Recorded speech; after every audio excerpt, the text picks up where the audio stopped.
जर विद्यार्थी 9वी किंवा 10वीमध्ये शिकत असेल तर त्याला मिळणार 75,000 रुपयापर्यंत स्कॉलरशिप आणि जर विद्यार्थी 11वी किंवा 12वीमध्ये शिकत असेल तर त्याला मिळणार 1,25,000 रुपयापर्यंत स्कॉलरशिप। तर हो मित्रांनो, केंद्र सरकारने अशा गुणवंत विद्यार्थ्यांसाठी प्रधानमंत्री यशस्वी स्कॉलरशिप योजना सुरू केली आहे। या योजनेअंतर्गत OBC, EBC, DNT, NT, SNT प्रवर्गातील विद्यार्थ्यांना केंद्र सरकारमार्फत 75,000 ते 1,25,000 रुपयापर्यंतची स्कॉलरशिप दिली जाते, जेणेकरून गरजू गरीब विद्यार्थी त्यांचा शैक्षणिक खर्च या स्कॉलरशिपच्या आधारे भागवू शकतील। आता विद्यार्थी मित्रांनो, तुम्हाला देखील प्रश्न पडला असेल की या स्कॉलरशिपसाठी अर्ज कसा करायचा, तर काळजी करू नका।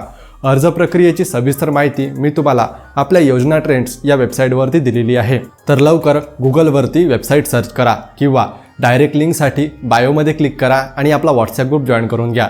तेथे तुम्हाला अगदी सविस्तर माहिती मिळेल आणि हा महत्त्वाचा व्हिडिओ तुमच्या मित्रांना शेअर नक्की करा आणि अशाच माहितीपूर्ण व्हिडिओसाठी आपल्याला फॉलो नक्की करा। धन्यवाद।